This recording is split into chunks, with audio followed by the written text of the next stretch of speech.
Nakubaliana na uongozi wa Yanga Afrika kwa sababu ukiangalia Yanga kwa msimu uliopita hatua tulizokuwa tunazivuka tunazipita kwenye mashindano ya labda kombe la shirikisho. Sasa hivi tupo kwenye klabu bingwa Afrika na tupo sasa hivi kwenye makundi, na ukiangalia timu ambazo zimefuzu kwenye makundi unaona kabisa Yanga kweli ilipaswa kuingia kwenye hatua ya makundi ili tujipange, ili tujipambanue kwenda kwenye hatua zinazofuata kwenye mashindano ya msimu mingine unaofuatia. Lakini kwa sasa hivi Yanga Afrika target ilikuwa na hii na tumefuzu.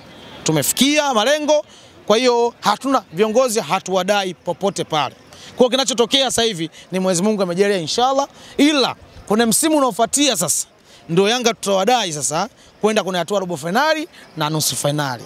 Kikweli nimeona Simba amecheza mchezo mzuri. Licho akiwa nyumbani leo umeshinda kupata matokeo, umeshinda kupata hata kuskota goli moja, imeshindikana, lakini mchezo wa mpira wa miguu kwa hivyo kwa sababu walikuwa na target yao, walijitengenezea target kwamba kufuzu kwenda kwenye hatua ya robo finali. Huenda walificha silaha zao kwenda kwenye hatua ya makundi.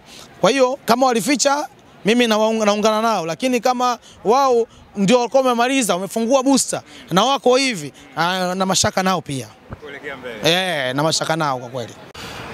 Tunafikia hatua nzuri kwa sababu hili jambo kwa kweli sasa hivi limekuwa jipya na maendeleo yanayozungumzwa kweli yanaonekana, kwa sababu sio kazi rahisi timu nne zote kuqualify kwenda katika group stage. Ni jambo la kujivunia kila ambaye amehusika katika kufanikisha hilo jambo. Mimi nasema mpira kwa sababu kuna marekebisho na muendelezo, na nafikiri hatua za mwanzo walimu wameziona, na wanapokwenda katika stage zingine nafikiri wanafahamu kuna ushindani wa timu ambazo ni cream ambazo zimechaguliwa nzuri.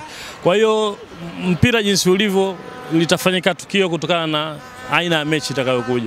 Kwa hiyo tusibeze kwamba timu hazitofanikiwa au zitafanikiwa. Kwa hiyo nafikiri ni kazi sasa ya kila klabu kufanya determination kuhakikisha kwamba wanafika katika hatua za mbali ili kuzidi kuboresha na kuitangaza nchi yetu. Ukitazama Simba kocha mpya, Yanga pia watakuwa na kocha mpya, lakini Azam wenyewe wana kocha ambaye tayari ameshajitambulisha kwenye soka la Afrika pamoja na Singida Black Stars. Pengine kwa Simba na Yanga kunaweza kuwa kuna ugumu wote kutokana na upya wa walimu. As long timu zina rhythm ya kufanya vizuri, mimi nafikiri walimu watashikilia hapo hapo. Kama timu zingekuwa zinafanya vibaya na zimekutwa katika hali ngumu kidogo, ingekuwa kazi kwa mwalimu, lakini as long zinafanya vizuri nafikiri muendelezo ni rahisi zaidi kuliko kutengeneza kitu kipya.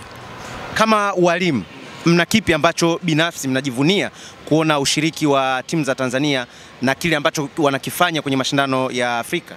Sisi kama Watanzania tunafurahia kwa sababu mfano kama mwaka huu tunapata kuja kuona timu nyingi zitakuja katika hizi group stage. Kuona mechi nyingi za kimataifa kwa karibu ni kujifunza vile vile, kwa sababu hii ni kama practical.